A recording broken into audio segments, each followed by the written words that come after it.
been here over 14 years, and in that time I've always looked for ways to increase the opportunities for students in their learning.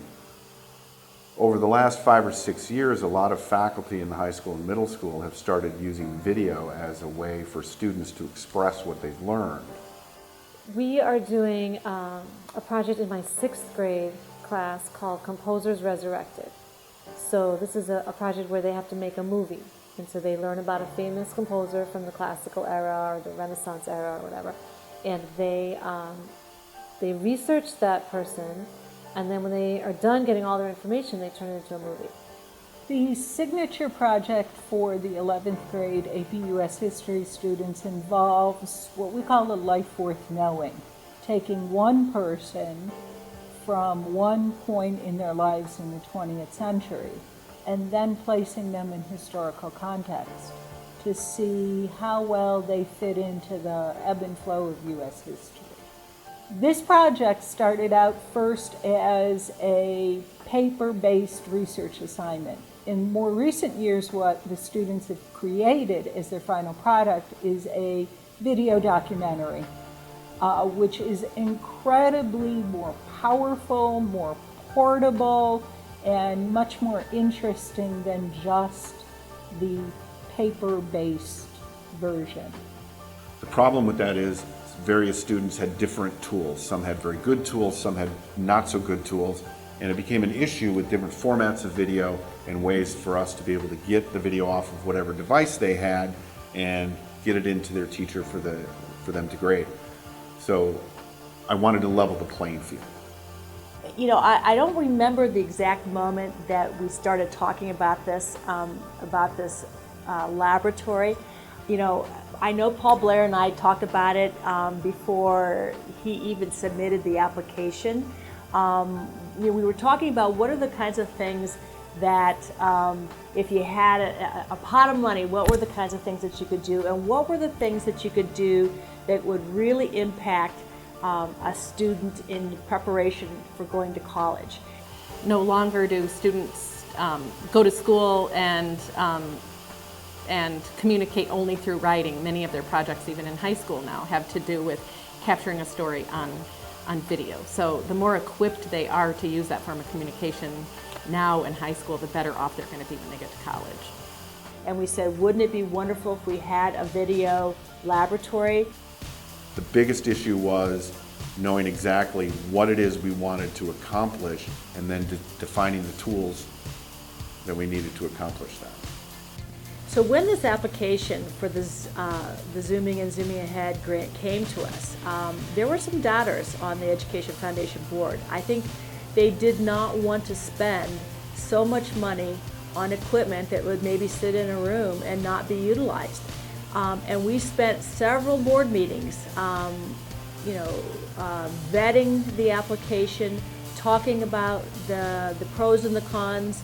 But really, after they were able to hear about some of the teachers and the ways that they would be using the laboratory, and once they heard about how there are currently projects that are being assigned to students, and many students don't have video equipment at home, so those kids are not on a level playing field with the kids that have the expensive equipment at home.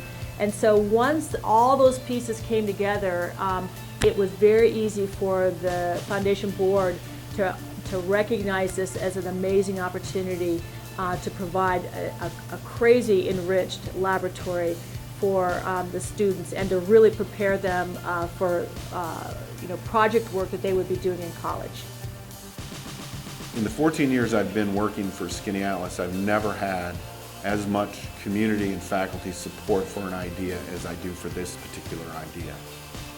The faculty are clamoring to get into the room as soon as it's open and are throwing ideas around about how to utilize the different technologies that are in there.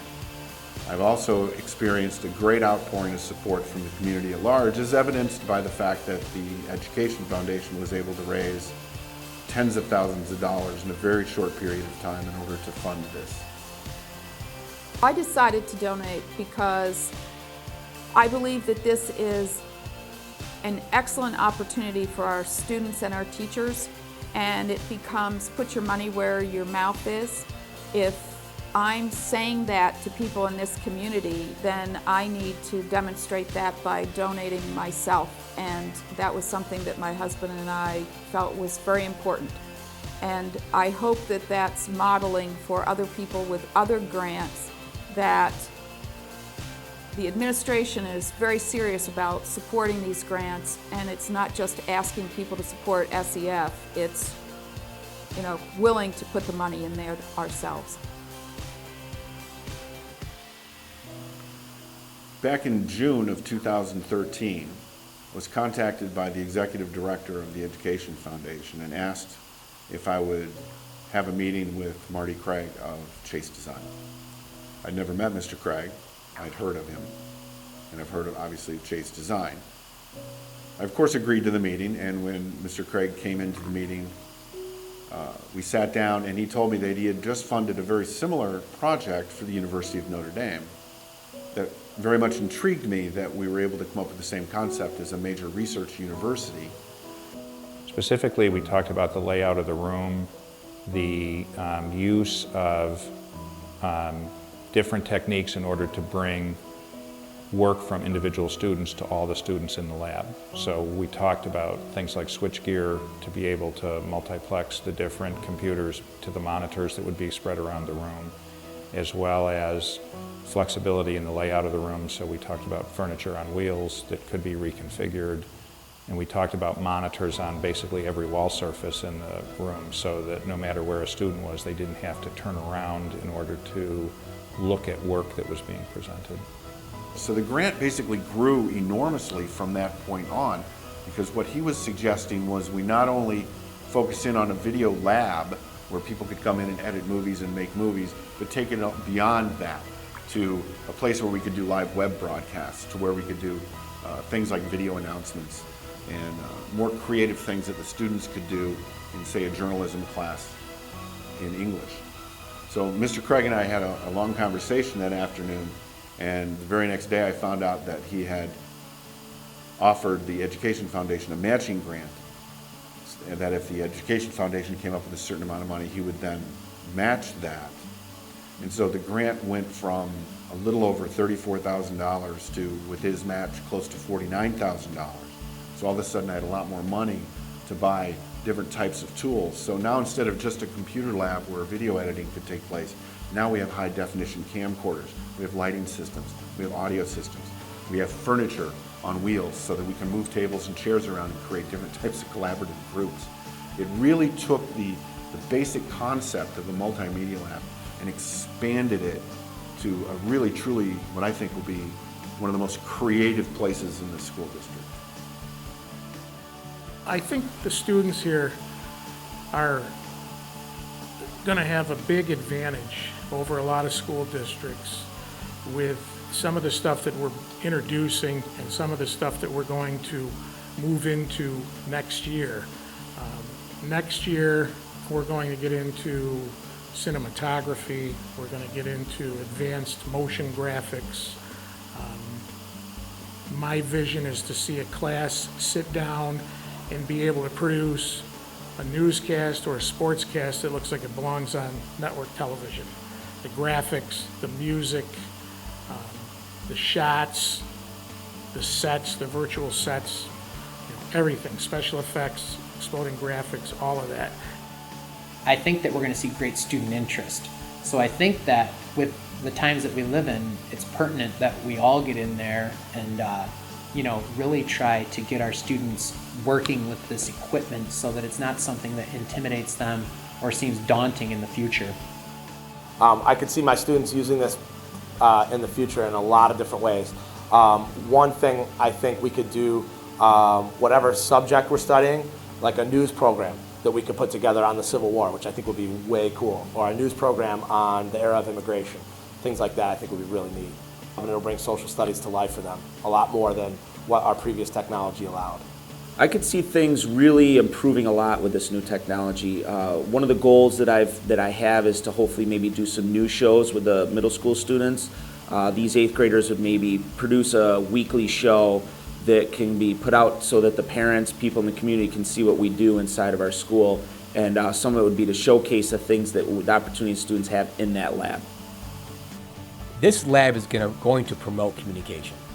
It's going to promote communication because we're going to be on the face of the website. We're going to be interviewing our teachers. Our teachers have the opportunity now to really voice what they're doing in the classroom, along with student support. Instructionally, we promote that. You know, here's what we're doing in our classroom. So now just not what we can see in-house, but other districts throughout our community as well as the state can say, geez, here's what's going on in Skaneateles High School. I can use type of that lesson. I can use that teaching strategy based on the types of interviews that we're expecting our students to actually have and to perform. And together, I think that's a wonderful opportunity for all. Another thing that I think that will really be advantageous about the lab is that it's going to encourage students to attempt to do things that they might not do otherwise, such as talking in front of an audience, talking in front of a camera. These are things that most people are frightened of. As a public speaking teacher, I know that almost every single student at the beginning of the semester is terrified to get in front of an audience. By the end of the semester, that's not the case. And I tell them all that no matter what they're doing next in their life, work, military, college, that is one of the best skills you can have, is to be able to stand in front of people and engage them. It's going to take you a long way. So I think that the lab, because there'll be interest, it'll be new, it'll have opportunities that students have never had before, I think it's going to encourage people to maybe kind of come out of their shell and get more comfortable with that. And again, I think that's one of the best skills you can possibly have as a person. In the near future, you know, sky's the limit with this. Could there be a possible course that we develop that students can get credit for, either a half year or a full year? We're open to all ideas. We're open to all options too, because we really want our kids to be engaged in real 21st century learning and hands-on. For one thing, I've really noticed over the past 7 years there's a really big increase in number of students who list any type of video communications as one of their top career choices.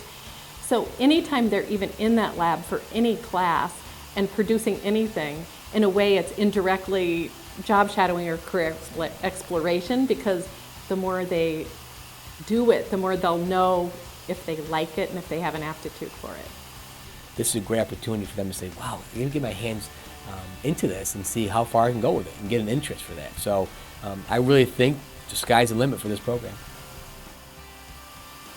The future of this lab, in my mind, in my vision of where we're going in the future, is that this lab will become so busy and so in demand that it will have to create another one, and maybe even another one after that.